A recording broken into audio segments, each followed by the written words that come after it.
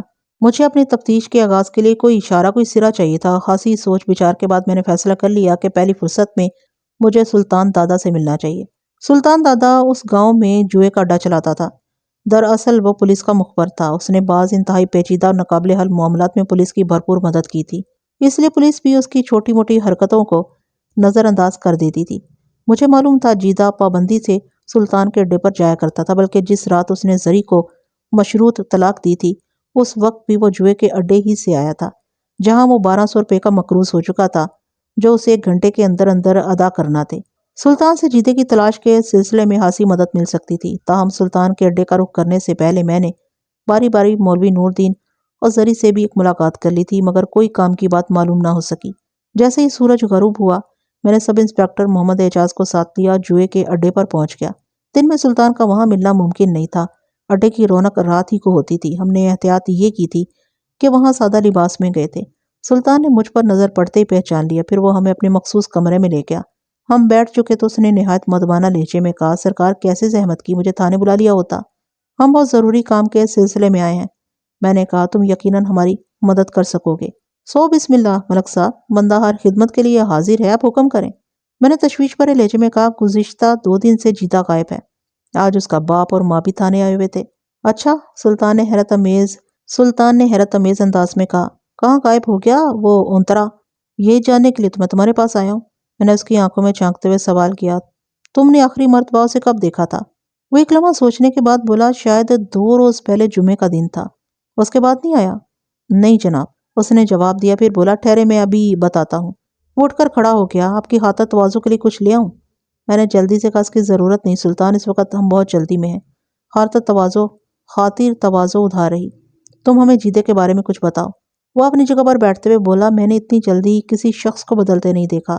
اس واقعے کے بعد تو جیدہ جیسے مر ہی گیا ہو۔ کبھی کبھی تو مجھے یوں محسوس ہوتا ہے جیسے کوئی زندہ لاش ہو۔ بجھارتے نہیں ڈالو سلطان، میں نے کہا، سیدھی بات بتاؤ، تم کون سے واقعے کا ذکر کر رہے ہو؟ جب جیدہ اپنی بیوی کو جوئے میں ہار گیا تھا، وہ پرخیال لہجے میں بولا، اس نے زندگی کا عجیب و غریب داؤ لگایا تھا۔ یہ کب کی بات ہے؟ میں نے پوچھا، ذرا کھل کر بتاؤ، کہیں تم اس رات کا ذکر تو نہیں کر رہے جب جیدے نے اپنی بیوی کو طلاق دے دی تھی؟ طلاق والی بات تو دوسرے دن معلوم ہوئی تھی جناب، اس نے بتایا، میں نے زندگی بھر جوا کرایا ہے، مگر اس رات جو کچھ پیش آیا وہ ناقابل فراموش ہے۔ میرے استفسار پر اس نے تفصیل بتاتے ہوئے کہا، اس رات جیدے اور فیروز شاہ میں ٹھن گئی تھی۔ دونوں ایک دوسرے کی جیب خالی کرنے کا تہیہ کیے بیٹھے تھے۔ جیت ہار کو انہوں نے زندگی موت کا مسئلہ بنا لیا تھا۔ جیدہ بہت اچھا جواری تھا، مگر اس رات ہر بازی پر فیروز کا پلہ بھاری نظر آتا تھا۔ انہوں نے کھیل کا آغاز نکاح پور سے کیا تھا۔ نکاپور پنجاب کے دیہاتوں میں کھیلا جانے والا ایک قسم کا سٹا ہے جس میں 4 داؤ نکا بمانی 1 دوبا بمانی 2۔ اس وقت وہ دونوں ہی آپس میں کھیل رہے تھے اور فیروز شاہ مسلسل جیت رہا تھا۔ ایک آدھ بازی جیتے نے بھی جیتی تھی مگر وہ معمولی رقم تھی۔ آخرکار جیدے کی جیب خالی ہو گئی۔ فیروز اٹھنے لگا تو جیدے نے اسے کلائی سے پکڑ لیا۔ جہاں کہاں رہے ہو شہزادے، ابھی تو بازی شروع ہوئی ہے، تمہاری جیبیں تو میں نے خالی کر دی ہیں۔ فیروز نے تمسخرانہ انداز میں کہا، اب کیا تن کے کپڑے بھی داؤ پر لگاؤ گے؟ پھر وہ کانوں کو ہاتھ لگاتے ہوئے نفی میں سر ہلا کر بولا، نہ بابا نہ، میں تمہیں ننگا نہیں کر سکتا۔ مسلسل ہار نے جیدے کو جھنجھلاہٹ میں مبتلا کر دیا تھا۔ وہ گھرا کر بولا، میری جیبیں خالی ہو گئی ہیں تو کیا ہوا؟ میں مر تو نہیں گیا؟ تم بیٹھو، میں پیسوں کا انتظام کرتا ہوں۔ آپ کیا قرض لوگے؟ فیروز نے طنز کے تیر برساتے ہوئے کہا، بھائی میں تو چلا اتنا ہی کافی ہے، میں تمہیں ایسے نہیں جانے دوں گا۔ جیدہ مارنے مرنے پر تل گیا، تمہیں صبح تک میرے ساتھ کھیلنا ہوگا۔ فیروز جیدے کے خطرناک تیور دیکھ کر ذرا نرم پڑ گیا۔ جیدے نے 2-4 دوستوں سے کچھ رقم ادھار لے کر کھیلنا شروع کر دیا، مگر آج تو جیسے ہار اس کے مقدر میں لکھ دی گئی تھی۔ وہ ادھار لی ہوئی رقم بھی چند بازیوں میں ہار گیا۔ فیروز شاہ ہاتھ جھاڑ کر کھڑا ہو گیا، جیدے جا آرام سے سو جا، اگر کھیلنے کا اتنا ہی شوق ہے تو اچھی خاصی رقم کا بندوبست کر کے آنا، ابھی کھیل ختم نہیں ہوا فیروزے۔ جیدے نے اس کی آنکھوں میں آنکھیں ڈال کر کہا، تم اتنی جلدی نہیں جا سکتے، اب تو تمہیں کوئی ادھار بھی نہیں دے گا، تم اس کی پرواہ نہیں کرو۔ وہ سرد لہجے میں بولا، میرا راستہ چھوڑ دے جیدے۔ جیدہ اور پھیل کر کھڑا ہو گیا، پھر فیروز کے گریبان پر ہاتھ ڈالتے ہوئے اغار لہجے میں دھاڑا، ایک بازی اور ہوگی فیروز۔ فیروز نے اپنا گریبان چھڑانے کی کوشش کرتے ہوئے کہا، مجھ سے الجھنے کا نتیجہ اچھا نہیں ہوگا جیدے، میں نے بہت سے بندے پھڑکائے ہیں۔ وہ اس کی سنی انسنی کرتے ہوئے اپنی دھن میں بولا، صرف ایک بازی، آخری بازی۔ ہوئے داؤ پر ماں کا سر لگاؤ گے؟ فیروز نے پوچھا۔ تمہاری جیب میں تو پھوٹی کوڑی بھی نہیں ہے، اور یہ بازی میں جیت کر دکھاؤں گا، وہ خوابناک لہجے میں بولا، جیسے اس نے فیروز شاہ کی بات سنی ہی نہ ہو۔ وہاں پر موجود تمام جواری اپنا کھیل روک کر ان دونوں کی طرف متوجہ ہو چکے تھے۔ میں نے جیدے کے کندھے پر ہاتھ رکھتے ہوئے پوچھا، کیا تم نشے میں ہو؟ نہیں دادا، میں کھیلتے ہوئے نہیں پیتا۔ پھر بے وقوفوں جیسی حرکتیں کیوں کر رہے ہو؟ جاؤ گھر چلے جاؤ، ہم دونوں میں سے کسی ایک کی لاش گرے گی دادا، میں جیت کر دکھاؤں گا۔ مجھے غصہ آ گیا، میں نے برہمی سے پوچھا، آپ کیا اپنی گھر والی کو داؤ پر لگاؤ گے؟ ہاں۔ جیدے کے جواب پر چاروں طرف چمگوئیاں ہونے لگی۔ فیروز شاہ نے کہا لگاتے ہوئے کہا، کیا واقعی اپنی بیوی کو داؤ پر لگانا چاہتے ہو؟ میں نے یہی کہا ہے، جیدہ سپاٹ لہجے میں بولا، اور یہ میری بازی آخری بازی ہوگی۔ اس مرتبہ ہم نکاپور نہیں کھیلیں گے، بلکہ یہ بازی تاج سے کھیلی جائے گی۔ اگر میں جیت گیا تو تمہارے پاس جتنی رقم ہے وہ میری ہو جائے گی، اور اگر میں ہار گیا تو اپنی بیوی تمہارے حوالے کر دوں گا۔ اپنی زبان سے پھرو گے تو نہیں، یہ مردوں والی زبان ہے، اور یار اس کو کچھ سمجھاؤ۔ فیروز نے وہاں پر موجود لوگوں کی طرف دیکھتے ہوئے کہا، اس کا دماغ خراب ہو گیا، یہ اپنی گھر والی کو داؤ پر لگا رہا ہے۔ وہ میری بیوی ہے، جیدے نے پھنکار کر کہا، میں اسے داؤ پر لگاؤں، اس کا اچار ڈالوں، اسے قتل کر ڈالوں، یا کالے چوروں کو فروخت کر دوں، یہ میرا ذاتی معاملہ، تم اپنی چونچ بند رکھو۔ بھائیو گواہ رہنا، فیروز نے حاضرین سے کہا، بعد میں مجھ سے کوئی شکوہ نہ کرنا۔ قصہ مختصر، فیروز کے پاس موجود تمام رقم کو شمار کیا گیا، وہ کل 1200 روپے تھے۔ جیدے کی فرمائش پر تاج کی نئی گڈی کھولی گئی اور اسی کے ماں پر منگ پتہ کھیلا جانے لگا۔ جیدہ یہ بازی بھی ہار گیا۔ چاروں طرف سے تھو تھو ہونے لگی، ہر شخص اس کو ملامت کر رہا تھا۔ 1200 کی عوض اس نے جوئے میں اپنی بیوی ہار دی تھی۔ لوگوں کے لان تان کرنے پر جیدے کی غیرت نے جوش مارا، شاید اسے ہوش آ گیا تھا۔ سب کچھ لٹا کے ہوش میں آئے تو کیا ہوا؟ لوگ تو اپنی عزت کی حفاظت کے لیے گردنیں کٹوا دیتے ہیں، اور اس نے اپنی عزت کو سرے بازار نیلام کر دیا تھا۔ جلد ہی صورتحال کی سنگینی اس پر آشکار ہو گئی۔ اب اس کی حالت دیدنی تھی، اس کے چہرے پر مردنی چھائی ہوئی تھی، اور وہ باری باری ہر ایک کا چہرہ دیکھ رہا تھا، مگر اب تو تیر کمان سے نکل چکا تھا۔ اس موقع پر فیروز شاہ نے حیرت انگیز ظرف کا مظاہرہ کیا۔ اس نے جیدے کو مخاطب کرتے ہوئے ہمدردانہ لہجے میں کہا، اگر تم 1 گھنٹے کے اندر 1200 روپے کا انتظام کر لو تو میں جوئے میں جیتی ہوئی تمہاری بیوی کا مطالبہ نہیں کروں گا۔ تم انتظار کرو، میں ابھی آیا۔ جیدے نے بس اتنا کہا، دوسرے ہی لمحے وہ وہاں سے جا چکا تھا۔ 1 گھنٹے سے پہلے وہ دوبارہ وہاں موجود تھا۔ اس نے 400 روپے کی رقم اور 5 عدد طلائی چوڑیاں فیروز شاہ کے حوالے کی اور سر جھکا کر خاموشی کے ساتھ وہاں سے روانہ ہو گیا۔ سلطان نے واقعے کی تفصیل مکمل کی تو میں نے سوال کیا، تازہ ترین رپورٹ کیا ہے؟ جیدہ کہاں جا سکتا ہے؟ وہ چند لمحے سوچنے کے بعد بولا، میں خود حیران ہوں کہ وہ غائب کیسے ہو گیا، پہلے تو ایسا کبھی نہیں ہوا۔ آخری مرتبہ جب جیدہ تمہارے اڈے پر آیا تو کوئی خاص واقعہ تو پیش نہیں آیا تھا؟ میں نے پوچھا، میرا مطلب ہے اس کا کسی سے کوئی جھگڑا لڑائی ایسا تو نہیں ہوا تھا کچھ؟ چھوٹے موٹے جھگڑے تو ہوتے ہی رہتے ہیں، اس نے بتایا، خاص طور پر اس رات والے واقعے کے بعد سے جب اس نے فیروز شاہ کے ساتھ کھیلتے ہوئے بیوی کو داؤ پر لگا دیا تھا، جیدہ کچھ زیادہ ہی زد و رنج ہو گیا تھا۔ ذرا ذرا سی بات پر دوسروں سے لوچنے لگتا تھا، مرنے مارنے پر تل جاتا تھا۔ چند روز پہلے شہاب علی سے بھی کافی گرما گرمی ہو گئی تھی اس کی۔ بات کیا ہوئی تھی؟ میں نے پوچھا۔ شہاب علی عرف شہابو کا نام سن کر میرے ذہن میں روشنی کا ایک جھماکہ سا ہوا تھا۔ شہابو خاصا بدنام شخص تھا، تھانے میں اس کا ریکارڈ اچھا نہیں تھا۔ بات کیا ہونا تھی ملک صاحب؟ سلطان نے جواب دیا۔ مجھے اچھی طرح یاد نہیں کہ ان کے درمیان کس مسئلے پر تکرار ہو رہی تھی۔ پھر جب شہابو نے بیوی کو داؤ پر لگانے کا طعنہ دیا تو جیدہ فوراً آگ بگولا ہو گیا تھا۔ تیش میں آ کر اس نے شہابو کو گریبان سے پکڑ لیا تھا۔ انہوں نے کوئی مار پیٹ بھی کی تھی؟ مار پیٹ بھی ہو ہی جاتی اگر کچھ لوگ مداخلت نہ کرتے۔ جیدہ تو گالم گلوچ پر اتر آیا تھا۔ شہابو کی ماں بہن ایک کر رہا تھا۔ میں نے شہابو کو سمجھا بجھا کر ٹھنڈا کر دیا تھا، ورنہ وہ تو جیدے کی لاش گرانے کا ارادہ رکھتا تھا۔ شہابو جیسے خطرناک لوگوں سے کوئی بات بعید نہیں تھی۔ میرے ذہن میں سوال ابھرا، ممکن ہے جیدے کی گمشدگی میں بلا واسطہ یا بالواسطہ شہابو کا ہاتھ رہا ہو؟ اس واقعے کے بعد جیدہ اڈے پر آیا تھا؟ نہیں، میں نے اس کے بعد جیدے کو نہیں دیکھا۔ میرا شک یقین میں بدلنے لگا۔ میں نے سلطان کو کریدنے کی کوشش کی۔ تمہارا کیا خیال ہے؟ جیدے کی گمشدگی میں شہاب دین کا ہاتھ ہو سکتا ہے؟ میں وثوق سے کچھ نہیں کہہ سکتا ملک صاحب، اس نے کہا، لیکن یہ ناممکن بھی نہیں ہے۔ ٹھیک ہے، میں اٹھ کر کھڑا ہو گیا، میں اب چلتا ہوں۔ تمہیں جیدے کی گمشدگی کے سلسلے میں کسی بھی طرح کی سنگن ملے تو فوراً مجھے اطلاع دینا۔ آپ فکر ہی نہ کریں، میں اپنے طور پر بھی معلوم کرنے کی کوشش کرتا ہوں۔ میں اڈے سے نکل آیا۔ سلطان سے ملاقات کے بعد مجھے سوچ کے نئے زاویے مل گئے تھے۔ اب میرا رخ تھانے کی جانب تھا۔ ان دنوں سورج غروب ہوتے ہی ٹھنڈک ہو جاتی تھی اور کاروباری زندگی سمٹ جاتا تھا۔ میں جب گاؤں کے گنجان آباد حصے سے گزر رہا تھا تو فقیر محمد حلوائی سے ملاقات ہو گئی۔ وہ اپنی دکان بند کر کے گھر کی طرف جا رہا تھا۔ مجھے دیکھتے ہی اس نے سلام کیا۔ اس نے ہمیں سادہ لباس میں بھی پہچان لیا تھا۔ ایسا ہی محمد اعجاز میرے ساتھ تھا۔ سرکار خیریت تو ہے؟ آپ اس وقت گاؤں میں؟ اس نے باری باری ہم دونوں کی جانب دیکھا۔ ہاں، میں ذرا چودھری حشمت علی کی طرف گیا تھا۔ میں نے بہانہ کیا، کچھ ضروری کام تھا۔ ایک لمحے کو رک کر میں نے اضافہ کیا، اور ہاں مجھے یاد آیا، تم سے بھی بہت سی باتیں کرنا ہے، صبح تھانے آ جانا۔ اس نے پریشان نظروں سے میری طرف دیکھا۔ تھانے؟ میرا مطلب گھبرانے کی ضرورت نہیں ہے۔ میں نے تسلی امیز لہجے میں کہا، مجھے تم سے زری کے بارے میں کچھ پوچھنا ہے۔ کون زری؟ وہ ابھی تک پریشان تھا۔ میں آپ کی بات کا مطلب نہیں سمجھا جناب۔ اعجاز نے کہا، وہی زری جسے تم نے نائیوں کے لڑکے زلفی کے ساتھ پکڑا تھا۔ اس کے چہرے پر مجھے ایسے تاثرات نظر آئے جیسے اچانک اسے کچھ یاد آ گیا ہو۔ وہ بولا، اچھا، وہ تو ایک معمولی سا واقعہ تھا۔ آپ کی اجازت ہو تو ابھی بتا دیتا ہوں۔ میں نے سوچا کل پر بات ڈالنا اچھا نہیں ہے۔ جو کام ابھی ہو سکتا ہے اسے کر ہی لینا چاہیے۔ میں نے ذرا سخت لہجے میں کہا، بالکل سچ سچ بتانا۔ اگر تم نے جھوٹ کا سہارا لیا تو سمجھ لو کہ تم اندر بھی ہو سکتے ہو۔ مائی باپ، میں آپ کا بچہ ہوں۔ وہ گھگیا کر بولا، میں بھلا آپ سے جھوٹ کیوں بولوں گا؟ کیا ہوا تھا اس رات؟ محمد اعجاز نے روبدار لہجے میں پوچھا۔ ملک ہورانوس، ساری بات بتا۔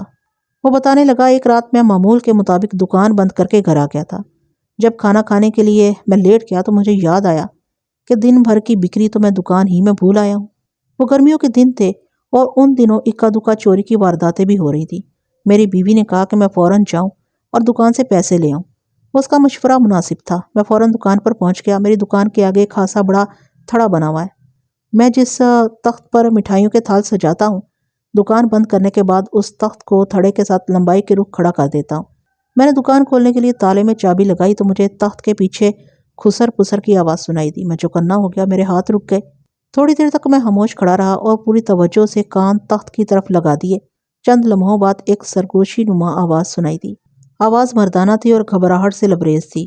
اس نے میرے متعلق اظہار خیال کیا، شاید وہ چلا گیا ہے۔ مجھے تو ڈر لگ رہا ہے۔ یہ کسی لڑکی کی آواز تھی۔ آواز خاصی مدھم تھی، مگر نسوانی لبو لہجہ واضح طور پر پہچانا جا رہا تھا۔ میں اب چلتی ہوں، کل پھر آؤں گی۔ ٹھہر جاؤ، ابھی باہر مت نکلنا۔ مردانہ آواز نے اسے تنبیہ کی۔ پہلے میں جھانک کر دیکھتا ہوں۔ میں سمجھ گیا کہ وہاں کیا ہو رہا تھا۔ دو دل فریضہ محبت ادا کرے تھے۔ پہلے تو میرے جی میں آئی کہ خاموشی سے واپس چلا جاؤں، مگر میرا ضمیر اس چشم پوشی پر آمادہ نہ ہوا۔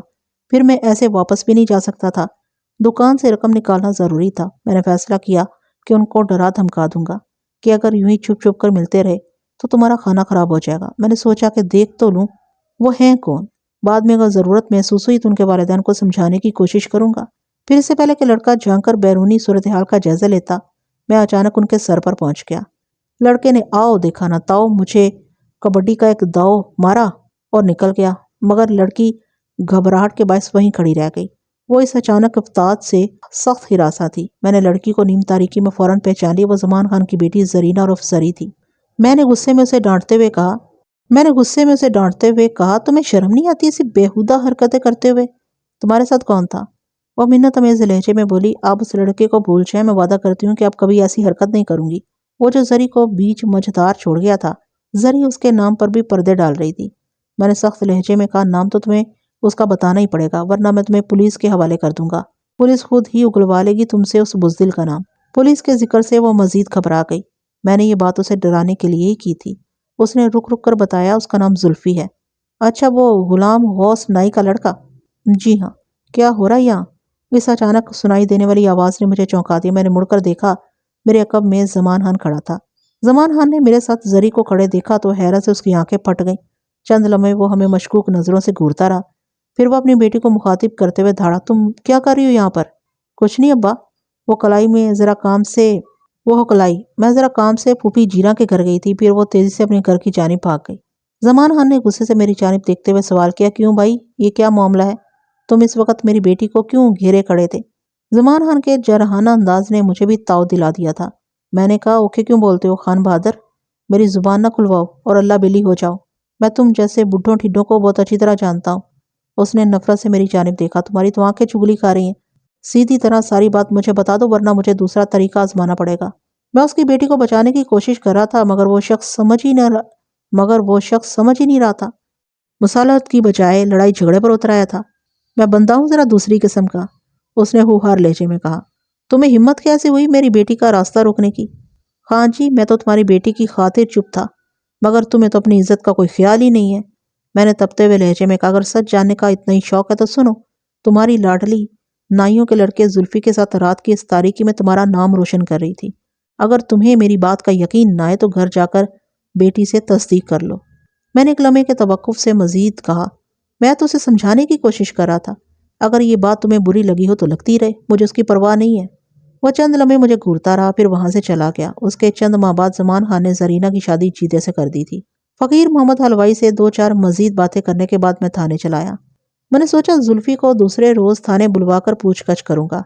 وہ ایک ایسا شخص تھا جس کے دل میں جیدے کے لیے یقیناً کوئی خیر کے جذبات نہیں تھے۔ وہ جس لڑکی کو چاہتا تھا جیدے نے اسے شادی کر لی تھی۔ زلفی کے دل میں جیدے کے لیے نفرت پائی جانا لازمی بات تھی، اور رقابت کی نفرت تو بڑی کتی شے ہوتی ہے، ایسے ایسے کام کروا دیتی ہے جس کا تصور بھی نہیں کیا جا سکتا۔ جیدے کی گمشدگی کے بعد زلفی کی ذات شک سے بالا نہیں رہی تھی۔ میں نے اپنی تفتیش کے آغاز کے لیے لائے عمل تیار کر لیا۔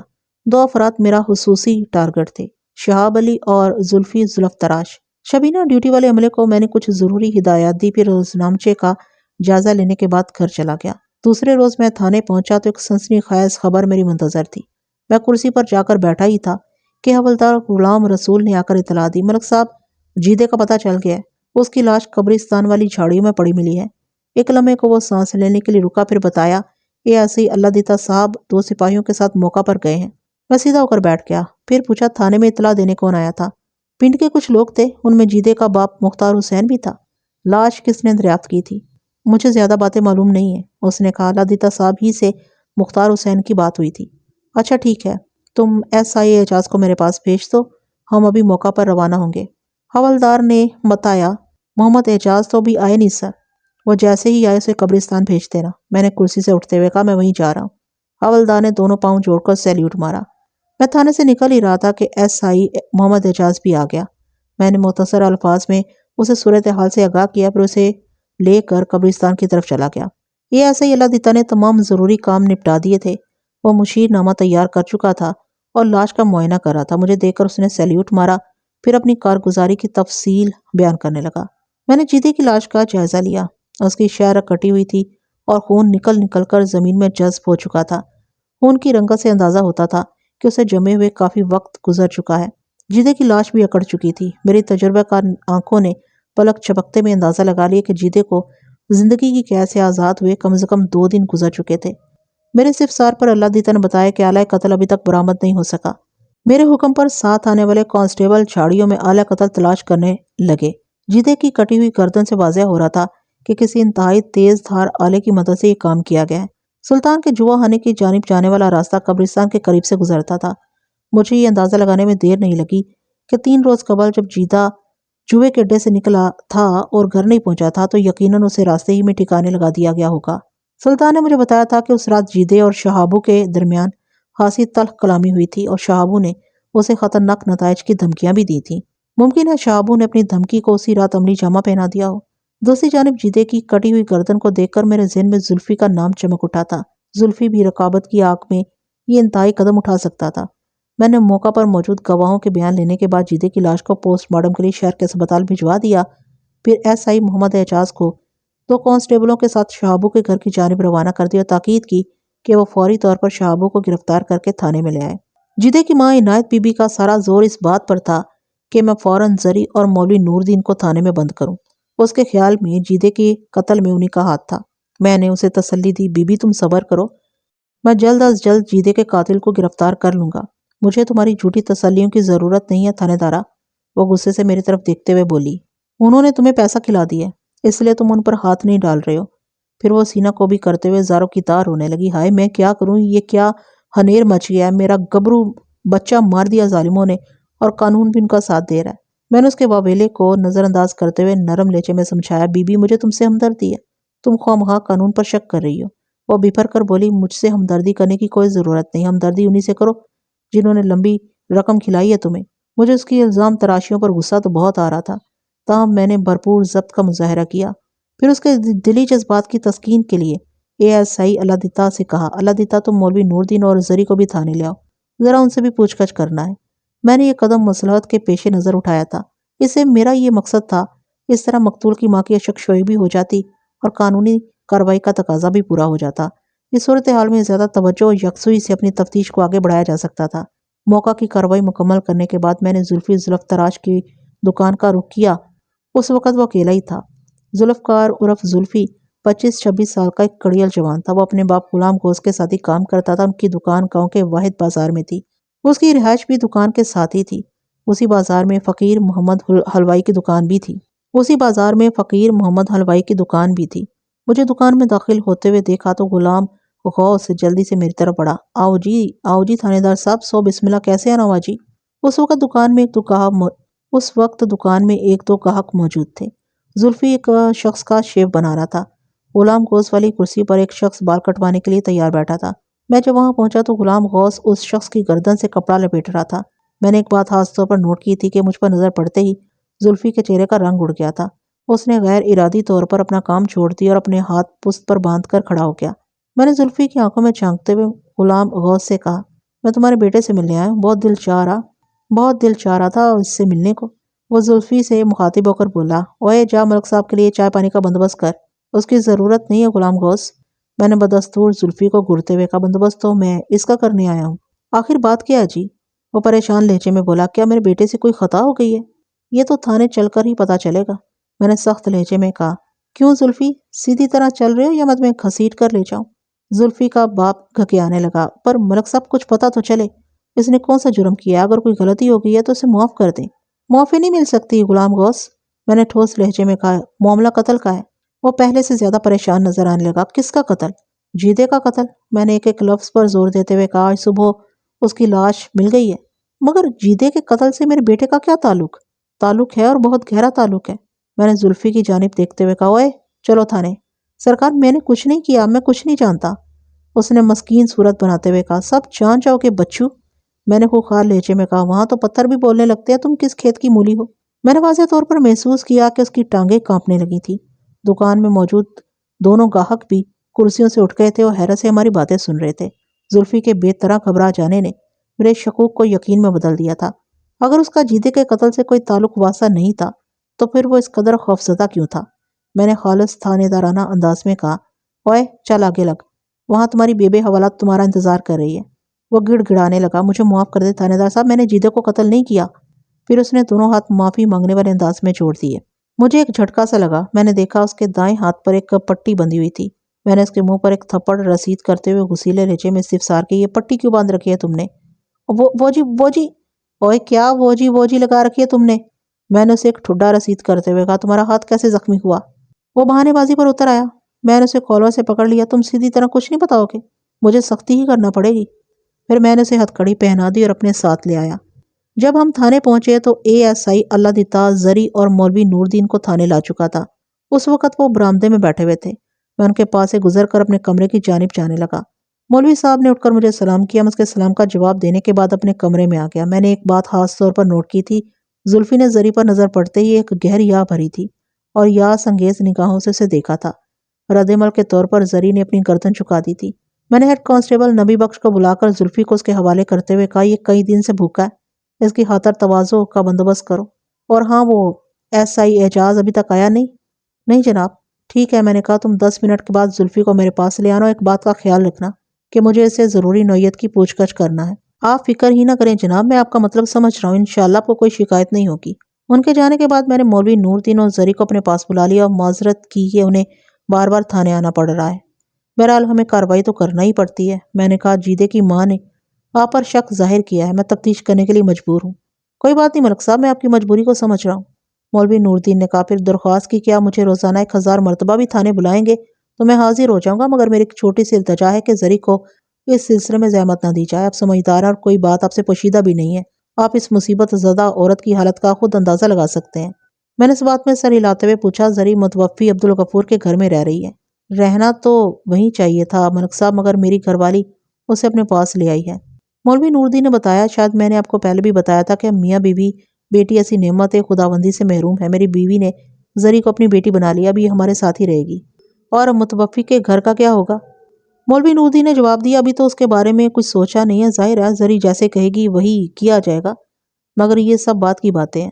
میں نے 1-2 رسمی باتوں کے بعد انہیں جانے کی اجازت دے دی۔ وہ میرے کمرے سے نکلے ہی تھے کہ SI محمد اعجاز کمرے میں داخل ہوا۔ اس کے چہرے سے پریشانی ہوئیدہ تھی۔ میں نے اسے دیکھتے ہی اندازہ لگا لیا تھا کہ وہ ناکام لوٹا ہے۔ پھر اس نے میرے اندازے کی تصدیق بھی کر دی۔ مجھے سخت افسوس ہے ملک صاحب، اس نے بتایا، شہابو ہمارے ہاتھ نہیں لگ سکا۔ اس کے گھر والے کیا بتاتے ہیں؟ میں نے پوچھا، کہاں گیا وہ؟ انہوں نے بتایا کہ وہ لاہور گیا ہوا ہے 3 روز سے۔ محمد اعجاز نے تفصیل بتاتے ہوئے کہا، بقر عید نزدیک ہے، وہ بکرا منڈی سے بکرے وغیرہ لینے گیا ہے۔ ان کے خیال میں وہاں سے سستے بکرے مل جاتے ہیں۔ اس کی واپسی کا انہوں نے کچھ بتایا ہے؟ نہیں جناب، وہ اس کی واپسی کے بارے میں کچھ نہیں جانتے۔ میں گہری سوچ میں ڈوب گیا۔ محمد اعجاز نے کچھ دیر بعد میری سوچ کے تسلسل کو توڑا۔ ملک صاحب، زلفی ملا آپ کو؟ میں نے چونک کر اس کی جانب دیکھا، پھر کہا، ہاں، اس وقت اس کی خاطرداری ہو رہی ہے۔ ایک لمحے کے توقف کے بعد میں نے کہا، تم جا کر اسے میرے کمرے میں لے آؤ، ذرا اسی سے پوچھ گچھ کریں، وہ بھی اس کیس کا ایک اہم مہرہ ہے۔ جی سر، میں ابھی لایا اسے۔ تھوڑی دیر کے بعد زلفی میرے سامنے گردن جھکائے کھڑا تھا۔ اس کی حالت سے اندازہ ہو رہا تھا کہ اسے پیٹ بھر کر کھانا کھلا دیا گیا تھا۔ میں نے باروب لہجے میں سوال کیا، کیا فیصلہ کیا ہے تم نے زلفی؟ زبان کھولو گے یا خاموشی سے سولی پر چڑھ جاؤ گے؟ اس نے ہراساں نظروں سے میری جانب دیکھا مگر منہ سے کچھ نہیں بولا۔ اوئے، گونگا ہو گیا کیا؟ اعجاز نے اس کی گردن پر ایک جھانپڑ رسید کرتے ہوئے کہا، ملک صاحب کچھ پوچھ رہے ہیں تم سے؟ میں اوئے بکری کے بچے، کیا میں لگا رکھی ہے؟ میں نے سخت لہجے میں کہا، خاطر تواضع میں کوئی کمی رہ گئی ہے کیا؟ وہ رو دینے والے انداز میں بولا، میں نے کچھ نہیں کیا جناب، میں نے کچھ نہیں۔ وہ رو دینے والے انداز میں بولا، میں نے کچھ نہیں کیا جناب، میں نے کچھ نہیں۔ اوئے، جیدے کی گردن تمہاری بیبے نے کاٹی ہے؟ محمد اعجاز نے اس کی کمر پر ایک لات رسید کی، پھر آنکھ مارتے ہوئے مجھ سے کہا، ملک صاحب اسے میرے حوالے کر دیں، میں اس کی زبان کھلواتا ہوں۔ وہ باقاعدہ رونے لگا اور میز کے نیچے گھس کر میرے پاؤں پکڑنے کی کوشش کرنے لگا۔ میرے اشارے پر SI نے اسے گھسیٹ کر میز کے نیچے سے نکالا اور جھٹکے سے کھڑا کر دیا۔ زلفی ایک صحت مند اور جوان مرد تھا، اس کی بزدلی میری سمجھ سے باہر تھی۔ میں نے ذرا مختلف انداز میں اس پر کام شروع کیا۔ وہ کھڑا تھر تھر کانپ رہا تھا۔ میں نے تحکمانہ لہجے میں کہا، بیٹھ جاؤ۔ وہ وہیں زمین پر بیٹھ گیا۔ میں نے گھرا کر کہا، وہاں نہیں، یہاں بیٹھو۔ میرا اشارہ کرسی کی طرف تھا۔ اس کی آنکھوں میں حیرت چمک رہی تھی۔ وہ تو بینچ پر بیٹھنے کا تصور بھی نہیں کر سکتا تھا۔ چائے کا میں اسے کرسی پیش کر رہا تھا۔ وہ متذبذب نظروں سے باری باری مجھے اور اعجاز کو دیکھ رہا تھا۔ ہوئے، کیا الوؤں کی طرح بٹر بٹر دیکھ رہے ہو؟ اعجاز نے اسے کرسی کی جانب دھکیلا، سنا نہیں تم نے؟ ملک صاحب کیا کہہ رہے ہیں؟ وہ جھجکتے کرسی پر بیٹھ چکا تو میں نے اس کی توقع کے برخلاف نرم لہجے میں سوال کیا، زمان خان کی بیٹی زرینہ عرف زری کو جانتے ہو؟ جی جانتا ہوں جی۔ تمہیں کیسی لگتی ہے وہ؟ جی اچھی ہے، میرا مطلب ہے زری اچھی لڑکی ہے۔ میں نے اس کی آنکھوں میں آنکھیں ڈال کر پوچھا، تم اسے چاہتے ہو؟ وہ ذرا سا جھجکا، پھر بولا، مگر اس کی تو شادی ہو چکی ہے، میرا مطلب ہے شادی ہو گئی تھی۔ شادی سے پہلے تو چاہتے تھے، اس نے جواب دیا، جی کچھ۔ اور تم اس سے چھپ چھپ کر ملتے رہتے تھے؟ نہیں جناب، ایسی تو کوئی بات نہیں۔ ابھی تو میں نے تمہیں اپنے سامنے کرسی پر بٹھا رکھا ہے۔ میں نے سخت لہجے میں کہا، اگر تم نے جھوٹ بولنے کی کوشش کی تو الٹے لٹکے نظر آؤ گے۔ وہ سہمی ہوئی نظروں سے میری طرف دیکھنے لگا۔ میں نے پوچھا، ایک مرتبہ فقیر محمد حلوائی نے بھی تم دونوں کو محبت کی پینگیں بڑھاتے ہوئے پکڑا تھا۔ ایک لمحے کو رک کر میں نے اضافہ کیا، مجھ سے کچھ چھپانے کی کوشش نہ کرنا، میں فقیر محمد سے پوری کہانی سن چکا ہوں اور اسے ابھی یہاں بھی بلا سکتا ہوں۔ اس نے تامل کرتے ہوئے جواب دیا، بس یہ غلطی ہو گئی تھی، جیدے سے شادی کے بعد بھی تم مجھ سے ملتے رہے تھے، کبھی کبھار ملاقات ہو جاتی تھی، اس نے بتایا۔ میں نے سخت لہجے میں پوچھا، زری ایک شادی شدہ عورت تھی، وہ تمہارے لیے غیر تھی، تمہیں اس بات کا خیال نہیں تھا کہ تم ایک شادی شدہ عورت سے تعلق رکھ کر غلطی کر رہے ہو؟ مجھے احساس تھا جناب، اس نے کہا، مگر میں مطمئن تھا کہ ہمارے درمیان کوئی ناجائز تعلق نہیں تھا، ہم صرف بات چیت کی حد تک ملتے تھے۔ ملاقاتیں کہاں ہوتی تھی؟ میری چھوٹی بہن زرینہ کی سہیلی تھی، زلفی نے بتایا۔ زری کبھی کبھار اس سے ملنے آ جاتی تھی، اسی دوران میں مجھے بھی اس سے بات کرنے کا موقع مل جاتا تھا۔ اور زری تمہیں جیدے کے ظلم و ستم کی داستانیں سناتی تھی، وہ اپنی گھریلو پریشانیوں کا ذکر کرتی رہتی تھی، اور تمہارے دل میں جیدے کے لیے نفرت پیدا ہوتی جا رہی تھی۔ میں نے معنی خیز لہجے میں سوال کیا، وہ ویسے بھی تمہارا رقیب تھا، اس نے زری کو تم سے چھین لیا تھا، کیوں؟ ظاہری بات ہے جناب، وہ سادگی سے بولا، میں جیدے سے محبت تو کرنے سے رہا۔ میں نے چپتے ہوئے لہجے میں پوچھا، تم نے زری کی مصیبتیں دور کرنے کے لیے کوئی عملی قدم نہیں اٹھایا؟ میں کیا کر سکتا تھا جناب، وہ پرائی ہو چکی تھی، میں اس کے معاملات میں کیسے دخل دے سکتا تھا؟ جیسے اب دی ہے۔ کیا مطلب؟ اس نے سوالیہ نظروں سے میری جانب دیکھا۔ تم نے جیدے کو قتل کیا ہے؟ آپ میرا یقین کیوں نہیں کرتے تھانے دار صاحب؟ وہ باقاعدہ قسمیں کھانے لگا، رب دی سو، میں نے جیدے کو قتل نہیں کیا، میں جیدے سے شدید نفرت ضرور کرتا تھا، مگر میں اتنا بڑا قدم اٹھانے کی جرت نہیں کر سکتا۔ آپ کو کسی نے میرے خلاف غلط بتایا ہے۔ اوئے غلط کے گھوڑے، ہمیں جھوٹا سمجھتا ہے؟ اعجاز نے اسے جھنجھوڑتے ہوئے کہا، تم کیا سمجھتے تھے، واردات کر کے صاف بچ جاؤ گے؟ میں نے کوئی واردات نہیں کی جناب۔ یہ تمہارے ہاتھ کو کیا ہوا ہے؟ میں نے اس کے پٹی باندھے ہاتھ کی طرف اشارہ کرتے ہوئے پوچھا۔ دینو چاچا کی شیف بناتے ہوئے اس طرح لگ گیا تھا جی، اس نے جواب دیا، معمولی سے زخم آ گیا تھا۔ محمد اعجاز نے طنزیہ لہجے میں دریافت کیا، دینو چاچا کی شیف بناتے ہوئے یا جیدے کا نرخرا کاٹتے ہوئے؟ زلفی دوبارہ بڑی بڑی قسمیں کھانے لگا اور ہمیں خدا رسول کا واسطہ دینے لگا کہ ہم اس کی بات کا یقین کر لیں۔ جیدے کے قتل سے اس کا کوئی تعلق نہیں تھا۔ میں نے اس کی منت سماجت کو نظر انداز کرتے ہوئے سخت لہجے میں کہا، تمہارے ہاتھ پر یہ زخم کب آیا تھا؟ 3 روز پہلے جناب۔ میں نے سوال کیا، کیا پٹی کسی ڈاکٹر سے کروائی تھی؟ میں نے خود ہی باندھ لی تھی جناب، اس نے بتایا۔ سرسوں کا تیل اور سوار یعنی کہ راکھ ڈال کر میں نے زخم کو بھر دیا تھا اور صاف کپڑے کی پٹی کس کر باندھ دی تھی۔ میں نے اس کی پٹی کھلوا کر زخم کا معائنہ کیا، دائیں ہاتھ کے انگوٹھے کے ذرا نیچے ایک 1.5 انچ کا کٹ موجود تھا جو واضح طور پر کسی تیز دھار آلے سے آیا تھا۔ میں نے اس کی آنکھوں میں دیکھتے ہوئے پوچھا، تم ایک فرضی شیف بنا سکتے ہو؟ اس نے الجھی ہوئی نظروں سے میری طرف دیکھا اور بولا، میں آپ کا مطلب نہیں سمجھا جناب۔ زلفی کے ہاتھ پر موجود کٹ کو دیکھ کر میرے ذہن میں خیال پیدا ہوا تھا، زخم کو وہ نشان دائیں ہاتھ پر تھا۔ اگر زلفی سیدھے ہاتھ سے شیف بناتا تو دائیں ہاتھ سے مذکورہ حصے پر اس طرح لگ جانا ممکن نہیں تھا۔ ایسا اسی صورت میں ہو سکتا تھا جب یا تو زلفی الٹے ہاتھ سے کام کرنے کا عادی ہو یا پھر وہ زخم کسی دوسرے شخص نے لگایا ہو۔ میں اپنے اسی شبے کی تصدیق کرنا چاہتا تھا۔ میں نے اپنا رولر اس کی جانب بڑھاتے ہوئے کہا، تم فرض کرو کہ یہ رولر ایک استرا ہے، اس استرے سے تمہیں ایسا ہی اعجاز کی شیف بنانا ہے۔ لیکن یہ کیسے ممکن ہے جناب؟ اس نے حیرت امیز لہجے میں پوچھا، ایک لکڑی سے میں شیف نہیں بنا سکتا؟ اوئے کھوتے دے کھور، تم نے سچ مچ کی شیف تھوڑی بنانا ہے؟ میں نے ڈانٹتے ہوئے کہا، بس شیف بنانے کی اداکاری کرنا ہے۔ وہ آنکھیں پھیلا کر بولا، ٹھیک ہے جناب، جو حکم سرکار کا۔ اس نے میرے حسب منشا ایسا ہی اعجاز کی فرضی شیف بنا کر میرے شک کو غلط ثابت کر دیا۔ وہ واقعی بائیں ہاتھ سے کام کرنے کا عادی تھا، ایسی صورت میں اس کے دائیں ہاتھ پر زخم لگ جانا کوئی ناممکن بات نہیں تھی، تاہم اس کی ذات ابھی پوری طرح شک سے پاک نہیں ہوئی تھی۔ میں نے کہا، ہم تمہارے بیان کی تصدیق کے لیے بھی دینو چاچا کو تھانے بلواتے ہیں، اگر تمہاری بات جھوٹی نکلی تو یاد رکھنا پورے ٹبر کو بند کر دوں گا۔ اس نے کوئی جواب نہیں دیا۔ میں نے ایسا ہی اعجاز سے کہا، کسی حوالات میں بند کر دو اور کسی کانسٹیبل کو بھیج کر دینو چاچا کو بلوا لو۔ تھوڑی دیر بعد دینو چاچا نے آ کر تصدیق کر دی کہ چند روز قبل اس کی شیف بناتے ہوئے زلفی زلف تراج کا ہاتھ زخمی ہو گیا تھا۔ اس کے بعد زلفی کو حوالات میں رکھنا بے جواز نظر آتا تھا۔ میں نے اسے بلا کر تاکید کی کہ تم یہ نہ سمجھنا کہ میں تمہیں چھوڑ رہا ہوں، جب تک جیدے کے قتل کا معمہ حل نہیں ہو جاتا تمہاری جان نہیں چھوٹے گی، اور ہاں، جب تک قاتل گرفتار نہیں ہو جاتا تم تھانے میں اطلاع دیے بغیر گاؤں سے باہر نہیں جاؤ گے، کیا سمجھے؟ سمجھ گیا سرکار۔ اس کے چہرے پر مسکینی تاری تھی۔ اب میں جاؤں؟ تم جا سکتے ہو، مگر میری ہدایت کو یاد رکھنا۔ جی میں یاد رکھوں گا۔ وہ جانے کے لیے مڑا تو مجھے کچھ یاد آ گیا۔ یہ خیال کئی بار میرے ذہن میں آیا تھا، مگر میں زلفی سے پوچھنا بھول گیا تھا۔ میں نے آواز دے کر اسے روک لیا۔ وہ سوالیہ نظروں سے میری جانب دیکھنے لگا۔ میں نے پوچھا، کیا تم زری کو واقعی چاہتے تھے؟ اس کی آنکھوں میں اداسی کی گھٹا چھا گئی۔ وہ ایک گہری سانس چھوڑتے ہوئے بولا، چھی۔ ایک بات میری سمجھ میں نہیں آئی۔ میں نے کہا، جب جیدے نے زری کو طلاق دی تھی اور زری عدت کے دن گزار رہی تھی تو تم نے ایک بار بھی اسے ملنے کی کوشش نہیں کی۔ زری تو اب آزاد ہو چکی تھی۔ تم چاہتے تو اسے شادی کر سکتے تھے، مگر تم نے اس سلسلے میں کوئی پیش رفت نہیں دکھائی۔ بلکہ عدت پوری کرنے کے بعد زری نے اپنے باپ سے بھی زیادہ عمر کے ایک لاوارث بڈھے سے شادی کر لی۔ اس کی وجہ کیا تھی؟ وہ چند لمحے خلا میں گھورتا رہا، پھر بوجھل آواز میں بولا، وقت کسی کا انتظار نہیں کرتا۔ تم کہنا کیا چاہتے ہو ملک صاحب؟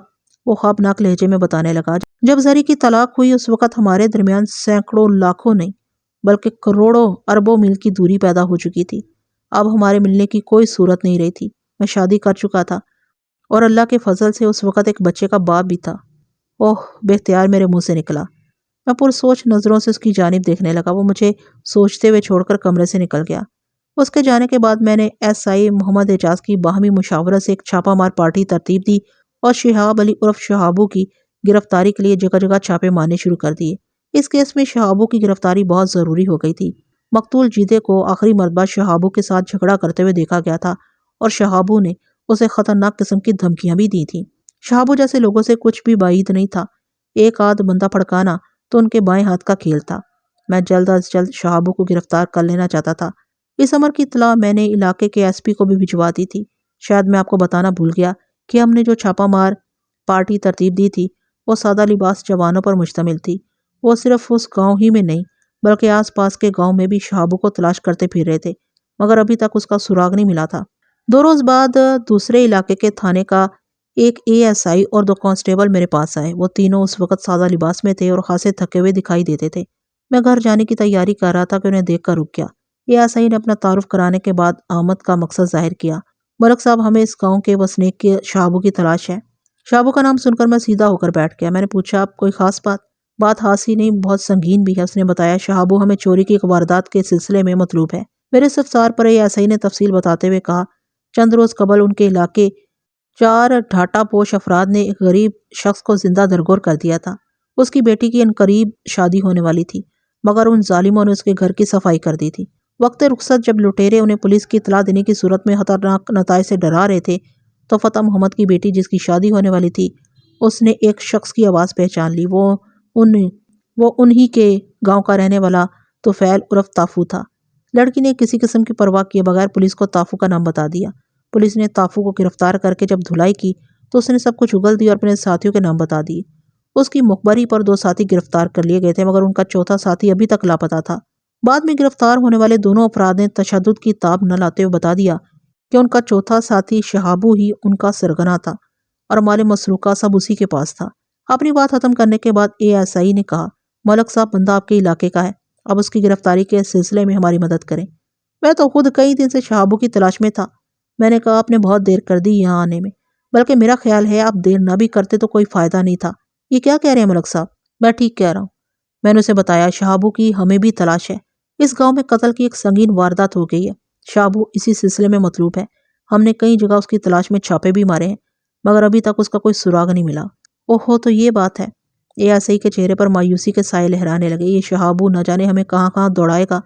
آپ فکر نہ کریں، ہم جلد ہی اسے ڈھونڈ نکالیں گے۔ میں نے تشفی امیز لہجے میں کہا، پھر ایک کانسٹیبل کو بلا کر حکم دیا، مہمانوں کے لیے کھانے پانی اور منجی بسترے کا انتظام کرو، یہ آج رات یہیں ٹھہریں گے۔ انہوں نے کوئی حیل و حجت کا مظاہرہ نہیں کیا۔ وہ جس علاقے سے آئے تھے وہ یہاں سے کافی دور تھا اور رات کے وقت واپس جانے کی ان میں ہمت نہیں تھی۔ وہ تھکن سے نڈھال نظر آتے تھے۔ میں نے ان کے کیمپ کے انتظامات سے مطمئن ہونے کے بعد اپنے کوارٹر میں چلا گیا۔ میں آپ کو ایک بات بتانا بھول گیا، جیدے کے پوسٹ مارٹم کی رپورٹ نے اس بات کی تصدیق کر دی تھی کہ اس وقت اس کی موت واقع ہوئے 2 روز گزر چکے تھے جب ہمیں اس کی لاش ملی تھی۔ صورت میں شہابو پر قتل کا شبہ مزید پختہ ہو گیا۔ تب تو دوسرے تھانے کی پولیس بھی اسے تلاش کرتے یہاں پہنچی تھی۔ اگلے روز میں ذرا تاخیر سے تھانے پہنچا تھا۔ اس دوران میں رات والے سرکاری مہمان رخصت ہو چکے تھے۔ جاتے جاتے انہوں نے منشی کے پاس میرے لیے پیغام چھوڑ دیا تھا کہ اگر مجھے شہابو کے بارے میں کسی قسم کی کوئی اطلاع ملے یا سراغ ملے تو ان کو بھی مطلع کروں، تاکہ غریب فتح محمد کی بیٹی کے زیورات جہیز کا دیگر سامان برآمد کیا جا سکے۔ میں تو خود بھی یہی چاہتا تھا کہ شہابو ہاتھ لگ جائے، مگر ایسا لگتا تھا جیسے اسے زمین نگل گئی ہو۔ میں اپنی کرسی پر جا کر بیٹھا ہی تھا، ایک کانسٹیبل نے سلطان کی آمد کی اطلاع دی۔ میں نے فوراً اسے اندر بلا لیا۔ وہ میرے سامنے بیٹھ چکا تو میں نے پوچھا، کیا بات ہے سلطان، بہت پرجوش نظر آ رہے ہو؟ ایک اہم اطلاع لے کر آیا ہوں حضور، وہ اپنے مخصوص انداز میں بولا۔ کیسی اطلاع؟ میں ہمتن گوش ہو گیا۔ شہابو کا سراغ لگا لیا میں نے۔ میں اچھل پڑا، کہاں ہے؟ میں نے جلدی سے کہا، تم نے اسے کہاں دیکھا ہے؟ میں نے اسے اپنی آنکھوں سے نہیں دیکھا سرکار، اس نے بتایا، بلکہ میرے خاص آدمی نے مجھے خبر دی ہے کہ شہابو چودھری حشمت علی کی حویلی میں روپوش ہے۔ چودھری حشمت علی کی حویلی؟ جی سرکار۔ میں نے الجھن امیز لہجے میں دریافت کیا، مگر وہ وہاں کیوں روپوش ہے؟ ان چودھریوں اور بڑے زمینداروں کا سارا کاروبار انہی لٹیروں بدماش قسم کے لوگوں اور قاتلوں کے بل بوتے پر چلتا ہے۔ مصیبت کے وقت شہابو جیسے لوگ اپنے پست پناہوں کی حویلیوں ہی میں پناہ ڈھونڈتے ہیں۔ پولیس کو شہابو کی تلاش اور شہابو پولیس کی آنکھوں میں دھول جھونکتا پھر رہا ہے۔ میں نے کہا، سوچ لو سلطان، کوئی گڑبڑ نہ ہو جائے۔ چودھری حشمت کوئی عام آدمی نہیں ہے کہ ہم دندناتے اس کے گھر میں داخل ہو جائیں۔ مجھے اس کی حویلی کی تلاشی لینے کے لیے خصوصی تیاری کرنا پڑے گی، کہیں تمہارے مخبر کی اطلاع غلط ثابت نہ ہو جائے۔ سوال ہی پیدا نہیں ہوتا جناب، وہ پروسوک لہجے میں بولا۔ میرا مخبر ناقص اطلاع نہیں دے سکتا، اس نے خود شہابو کو حویلی میں دیکھا ہے۔ ملک صاحب، ایک بات واضح کر دوں کہ میرا آدمی اندر ہی کا آدمی ہے، وہ چودھری حشمت علی کی حویلی میں ایک ملازم کی حیثیت سے کام کرتا ہے۔ ٹھیک ہے، اب میں دیکھ لوں گا شہابو کو اور اس کے پست پناہ کو۔ میں نے ایک فیصلے پر پہنچتے ہوئے کہا، اب تم جا سکتے ہو۔ حضور، میرا انعام؟ وہ ہونٹوں پر مسکراہٹ سجاتے ہوئے بولا۔ وہ تمہیں ضرور ملے گا۔ میں نے جلدی سے کہا، پہلے مجھے شہابو کو گرفتار کر لینے دو۔ جیسے آپ کی مرضی سرکار۔ سلطان مجھے سلام کرنے کے بعد وہاں سے چلا گیا۔ اس کے رخصت ہونے کے بعد میں نے گھڑی میں وقت دیکھا تو مجھے مایوسی ہوئی۔ اس وقت دن کا 1 بج رہا تھا۔ میں یہ چاہتا تھا کہ آج ہی جا کر عدالت سے چودھری حشمت علی کے حویلی میں کارروائی کا اجازت نامہ لے آؤں، مگر مجھے یقین تھا کہ عدالت تک پہنچتے پہنچتے اس کا وقت ختم ہو جائے گا اور مجھے خالی ہاتھ واپس آنا پڑے گا۔ میں نے مایوسی کو خود پر طاری نہیں ہونے دیا اور ایس آئی محمد اعجاز کو اپنے کمرے میں بلا کر دیگر ضروری انتظام کرنے لگا۔ چودھری کی حویلی پر چھاپا مارنے کے لیے ہم نے کوئی درجن بھر آدمیوں کا انتخاب کر لیا، جو سادہ لباس میں حویلی کو چاروں طرف سے گھیرے رہتے۔ حویلی کے اندر کارروائی کے لیے صرف مجھے اور محمد اعجاز ہی کو گھسنا تھا۔ اگلے روز صبح ہی صبح میں نے جا کر عدالت سے سرچ وارنٹ حاصل کر لیا۔ پھر میں اور اعجاز چودھری حشمت علی کے حویلی کی جانب روانہ ہو گئے۔ سادہ لباس جوانوں کو ہم نے 1 گھنٹہ قبل بھیج دیا تھا اور وہ پوری تیاری کے ساتھ حویلی کے چاروں طرف موجود تھے۔ یہ انتظامات میں نے اس لیے کیے تھے کہ اگر شہابو نے کسی خفیہ راستے سے حویلی سے فرار ہونے کی کوشش کی تو اس کی اس کوشش کو ناکام بنایا جا سکے۔ ہم دونوں اس وقت وردی میں تھے۔ چودھری حشمت اس وقت حویلی میں ہی تھا اور بیٹھک میں موجود لوگوں سے باتیں کر رہا تھا۔ ہماری آمد پر اسے ذرا سی بھی پریشانی نہیں ہوئی۔ اس نے خوش دلی سے ہمارا استقبال کیا، ہمیں بیٹھنے کے لیے کہا اور ہماری آمد کا مقصد پوچھا۔ میں نے چھپٹتے ہی کہا کہ ہم یہاں بیٹھنے کے لیے نہیں آئے، شہابو کو ہمارے حوالے کر دیں۔ شہابو کا نام سن کر اس کے چہرے پر ایک لمحے کے لیے تغیر نمودار ہوا، مگر دوسرے ہی لمحے وہ چہرے کے تاثرات پر قابو پا کر بولا، ملک صاحب آپ تشریف تو رکھیں، ذرا ہمیں خدمت کا موقع تو دیں۔ میں نے کھڑے کھڑے کہا، چودھری صاحب ہم یہاں اپنی خدمتیں کروانے نہیں آئے، شہابو کو لینے آئے ہیں، آپ خواہ ہمارا وقت ضائع نہ کریں۔ میرے انداز نے اسے تکلیف تو بہت پہنچائی تھی، مگر وہ ضبط کر کے بولا، بیٹھے تو صحیح جناب۔ میں نے بدستور خشک لہجے میں کہا، چودھری صاحب آپ قانونی معاملات میں رکاوٹ ڈالنے کی کوشش کر رہے ہیں۔ وہ بھری بیٹھک میں اپنی توہین کے احساس سے تل ملا کر رہ گیا۔ وہ کوئی عام آدمی نہیں تھا جو پولیس کے روب میں آ جاتا، مگر میں بھی ان پولیس والوں میں سے نہیں تھا جو چودھریوں کے روب میں آ جاتے ہیں۔ اچانک چودھری کے تیور بگڑ گئے۔ وہ نخوت سے بولا، شہابو کو کہیں اور جا کر تلاش کریں ملک صاحب، میرا اسے کیا تعلق بھی پتہ چل جائے گا چودھری، ذرا شہابو تو ہاتھ آ جائے، وہ یہاں نہیں ہے۔ میں خالی ہاتھ واپس نہیں جاؤں گا، وہ طنزیہ لہجے میں بولا۔ میں بے بس اور لاچار قانون کی کوئی مدد نہیں کر سکتا۔ اچانک ایک نوجوان بیٹھک میں داخل ہوا، اس کی عمر 18-20 کے لگ بھگ ہوگی۔ چودھری حشمت کو ہمارے ساتھ گرما گرمی کرتے دیکھا تو حیرت بھرے لہجے میں پوچھا، یہاں کیا ہو رہا ہے؟ Dad, what's wrong? وہ نوجوان چودھری حشمت کو ڈیڈ کہہ رہا تھا۔ اسے یہ بات واضح ہو گئی کہ وہ چودھری کا بیٹا تھا۔ یہ بات میرے علم میں تھی کہ چودھری کا ایک بیٹا انگلینڈ میں تعلیم حاصل کر رہا تھا۔ یقیناً یہ وہی نوجوان تھا جو انگریزوں کے مخصوص لب و لہجے میں انگریزی بول رہا تھا۔ کچھ نہیں بیٹا، تم اندر جاؤ، چودھری نے کہا، تھانے دار صاحب ایک خاص مسئلے پر بات کر رہے ہیں۔ چودھری کی بات اس نوجوان کے حلق سے نہیں اتری۔ وہ میرے تیور دیکھ کر بھانپ چکا تھا کہ معاملہ وہ نہیں تھا جو چودھری بیان کر رہا تھا۔ اس نے مشکوک نظروں سے میری جانب دیکھا، پھر پوچھا، واٹس پرابلم ینگ پولیس مین؟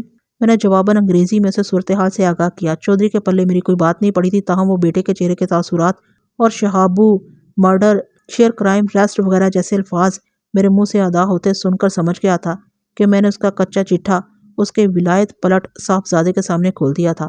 وہ لڑکا حیرت زدہ نظروں سے باری باری کبھی مجھے اور کبھی چودھری حشمت کو دیکھ رہا تھا۔ میں حویلی کی تلاشی لینا چاہتا ہوں، میں نے چودھری کی آنکھوں میں جھانکتے ہوئے کہا۔ وہ بفر کر بولا، تلاشیاں تو کمی کمی لوگوں کے گھروں کی لی جاتی ہیں، ہم چودھری ہیں، اس گاؤں کے، ذرا منہ سنبھال کر بات کرو۔ تم بھی ہوش سنبھال کر میری بات سنو چودھری، میں نے ٹھوس لہجے میں کہا، سیدھی طرح شہابو کو ہمارے حوالے کر دو ورنہ مجبوراً ہمیں حویلی کے ایک ایک کونے میں جھانکنا پڑے گا۔ چودھری کا انگریزی گفتار بیٹا صورتحال کی نزاکت کو سمجھ چکا تھا اور میرے عزائم کا بھی اسے اندازہ ہو گیا تھا۔ اس نے ڈائریکٹ مجھ سے سوال کیا، آپ کورٹ پرمیشن لائے ہیں ساتھ؟ Search warrant? اس کے بغیر تو آپ تلاشی کا کوئی اختیار نہیں رکھتے۔ اس نے اپنی دانست میں مجھے چت کرنے کی کوشش کی تھی، مگر میں بھی کوئی کچی گولیاں نہیں کھیلا ہوا تھا۔ میں نے جیب میں خانہ تلاشی کا عدالتی اجازت نامہ نکال کر اس کی نظروں کے سامنے لہرایا۔ اس نے میرے ہاتھ سے وارنٹ لے کر بغور اس کا جائزہ لیا، پھر مطمئن ہونے کے بعد وارنٹ مجھے واپس دیتے ہوئے بولا، "Oh, I see. You are fully prepared." میں نے جواب دیا، Yes, that is. چودھری زادے نے سوالیہ نظروں سے اپنے باپ کی جانب دیکھا۔ سرچ وارنٹ کی موجودگی میں چودھری کے لیے کسی حیل و حجت کی گنجائش باقی نہیں رہی تھی۔ وہ اب ہمارے راستے کی دیوار نہیں بن سکتا تھا۔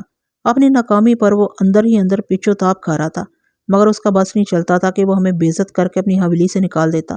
آخرکار اس نے شکست خوردہ لہجے میں کہا، ٹھیک ہے ملک صاحب، آپ اپنا شوق پورا کر لیں، مگر میں پھر کہہ رہا ہوں یہاں سے آپ کو کچھ نہیں مل سکے گا۔ میں نے اس کے مشورے کو نظر انداز کرتے ہوئے محمد اعجاز کو اشارہ کیا اور حویلی کے اندرونی حصے کی جانب قدم بڑھا دیے۔ ٹھہرو جی، ذرا رک جاؤ، چودھری ہمارے سامنے آتے ہوئے بولا، آپ کچھ دیر یہاں ٹھہر جائیں، میں گھر کی خواتین کو ایک طرف کر دوں۔ میں نے سوالیہ نظروں سے ایسا ہی محمد اعجاز کی طرف دیکھا۔ میرے ذہن میں جس سوال نے سر ابھارا تھا وہی بات اعجاز کے ہونٹوں پر آ گئی۔ ملک صاحب ہوشیاری سے، چودھری ہورانا کوئی بھروسہ نہیں ہے، وہ خواتین کو ایک طرف کرتے کرتے کہیں شہابو ہی کو نہ دوسری طرف کر دیں۔ جتنی دیر ہم دونوں آنکھوں کی زبان سے سوال و جواب کرتے رہے، اسی دوران میں چودھری حشمت علی بیٹھک سے نکل کر حویلی کے اندرونی حصے کی طرف جا چکا تھا۔ ہم دونوں بھی اس کے پیچھے لپکے، مگر ہمیں شاید دیر ہو چکی تھی۔ اس بات کا اندازہ ہمیں حویلی کے باہر سے آنے والی فائر کی آواز سے ہوا۔ ہمارے سادہ لباس آدمیوں نے حویلی کو چاروں جانب سے گھیر رکھا تھا۔ شاید شہابو کو چودھری نے کسی خفیہ راستے سے باہر نکال دیا تھا اور ہمارے آدمی اس کے پیچھے لگ گئے تھے۔ گولی کی آواز سن کر میں تشویش میں مبتلا ہو گیا تھا۔ میں نے اپنے جوانوں کو خصوصی ہدایت دے رکھی تھی کہ انتہائی ناگزیر حالت ہی میں اسلحے کا استعمال کریں، ورنہ وہ شہابو کو یوں ہی قابو کرنے کی کوشش کریں۔ تو کیا شہابو نے اپنی حفاظت میں پولیس والوں پر گولی تو نہیں چلا دی تھی؟ اندر کی جانب بڑھتے ہوئے میرے قدم اچانک رک گئے تھے۔ میں نے محمد اعجاز سے کہا، باہر کوئی گڑبڑ ہو چکی ہے، ہمیں فوراً وہاں جانا چاہیے۔ اس نے اس بات میں سر ہلایا اور تیزی کے ساتھ بھاگتا ہوا میرے ہمراہ حویلی سے باہر آ گیا۔ حویلی کے گیٹ کے پاس موجود پولیس والا میں دیکھتے ہی دوڑ کر ہمارے پاس آ گیا۔ کیا ہوا ادھر؟ میں نے جلدی سے پوچھا۔ یہ فائر کی آواز کیسی تھی؟ وہ حویلی کے عقبی حصے کی جانب اشارہ کرتے ہوئے بولا، ادھر ہی ہوا جی فائر۔ اس کی بات ختم ہوئی ہی تھی کہ ایک اور فائر ہوا۔ یہ آواز نسبتاً زیادہ فاصلے سے آئی تھی، مگر سمت وہی تھی، یعنی حویلی کا عقبی حصہ۔ میں SI اعجاز کے ساتھ بھاگتا ہوا حویلی کے عقبی حصے کی طرف پہنچا۔ وہاں دو سادہ لباس کانسٹیبلوں نے اپنے ایک ساتھی کو تھام رکھا تھا۔ جس سپاہی کو انہوں نے سہارا دے رکھا تھا اس کا بازو شدید زخمی تھا اور وہاں سے خون بھل بھل نکل رہا تھا۔ میرے صرف سائے پر ایک کانسٹیبل نے بتایا، اور مسلح جناب۔ اس کا اشارہ مفرور شہابو کی طرف تھا۔ وہ جیسے ہی حویلی کے پچھلے حصے سے برآمد ہوا، ہم نے اسے قابو کرنے کی کوشش کی۔ منظور علی تو تقریباً اس کے سر پر پہنچ چکا تھا۔ اس مردود نے آؤ دیکھا نہ تاؤ فوراً منظور پر فائر کر دیا۔ جب تک ہم دونوں اپنے ہتھیار برآمد کرتے، شہابو نے کھیتوں کی جانب دوڑ لگا دی۔ باقی لوگ کدھر ہیں؟ فائرنگ کی آواز سن کر سب اسی طرف چلے آئے تھے۔ اس نے بتایا، ہم دو ہی ہیں یہاں پر۔ وہ تمام لوگ شہابو کے تعاقب میں گئے۔ ہم زخمی منظور کے پاس رک گئے تھے۔ تم اسے فوراً اسپتال پہنچاؤ، میں نے تحکمانہ لہجے میں کہا۔ ہری اپ۔ اوکے سر، انہوں نے بیک زبان کہا اور زخمی سپاہی منظور کو تانگے میں ڈال کر شہر کی جانب روانہ ہو گئے۔ کھیتوں کی جانب سے ایک اور فائر کی آواز آئی۔ ہم نے کھیتوں کی طرف دوڑ لگا دی۔ میں نے دیکھا مسلح پولیس مکئی کے کھیتوں میں داخل ہو رہی تھی۔ میں نے چیخ کر انہیں ایسا کرنے سے روک دیا۔ ٹھہر جاؤ، کوئی کھیت کے اندر نہ جائے، بلکہ اس کھیت کو چاروں طرف سے گھیر لو۔ شہابو کے فرار کے تمام راستے مسدود کر دو۔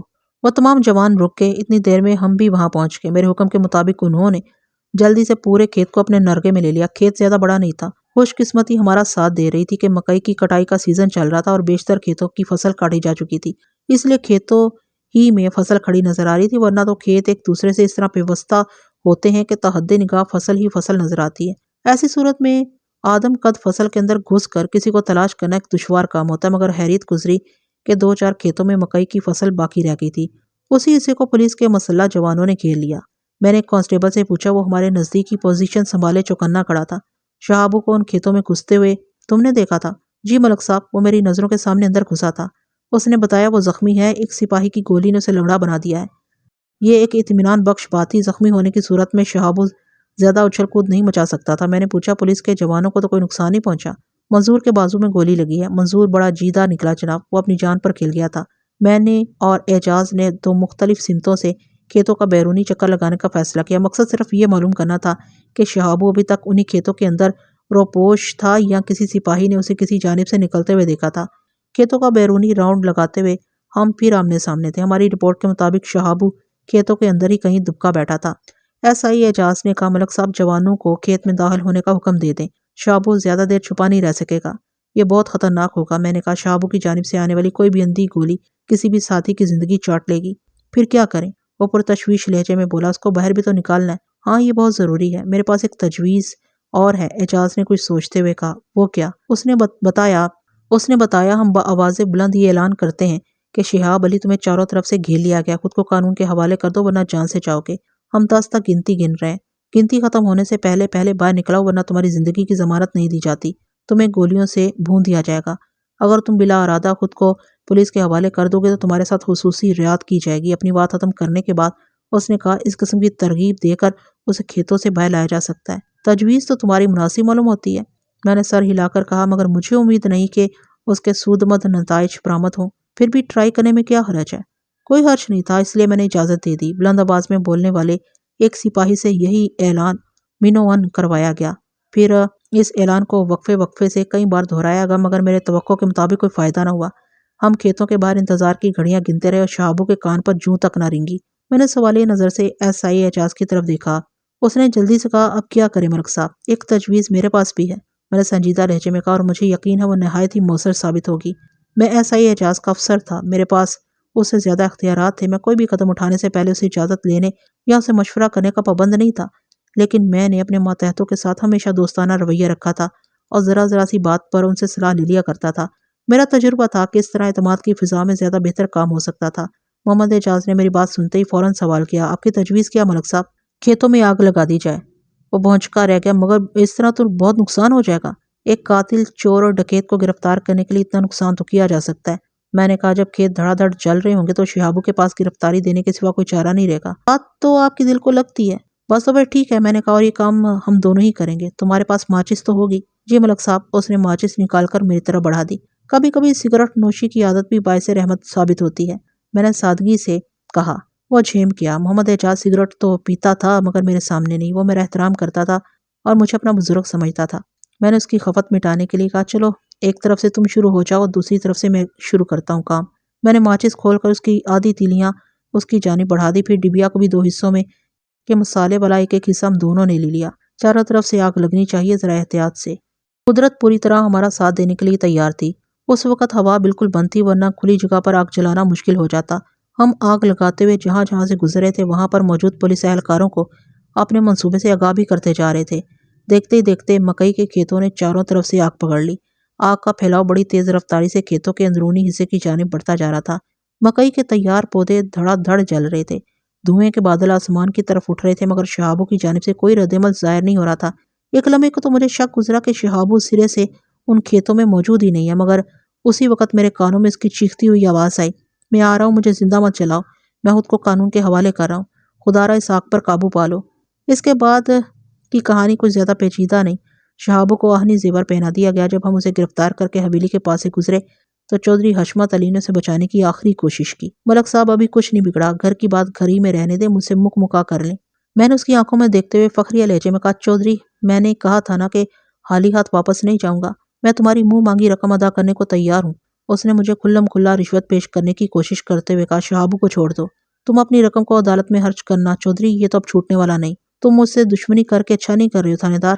اس نے دھمکی آمیز لہجے میں کہا، میری پہنچ بہت اوپر تک ہے، میں تمہارا تبادلہ بھی کروا سکتا ہوں، یہ گیدڑ بھبکیاں کسی اور کو دینا، میں تمہارے روب میں آنے والا نہیں ہوں، تمہارے جیسے 2-4 چودھری تو میری جیب میں رکھے رہتے ہیں۔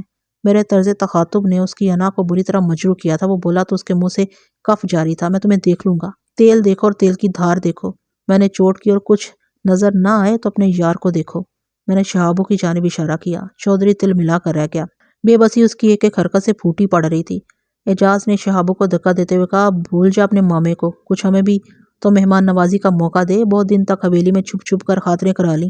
جب ہم تھانے پہنچے تو شام کے 5 بج رہے تھے۔ میں نے شہابو کو 2 ہٹے کٹے کانسٹیبلوں کے حوالے کیا اور کہا، اسے ساری رات جگاؤ، ایک لمحے کے لیے بھی سونے نہیں دینا، اور وقفے سے اس کا مزاج بھی پوچھتے رہو، میں صبح سے ملاقات کروں گا۔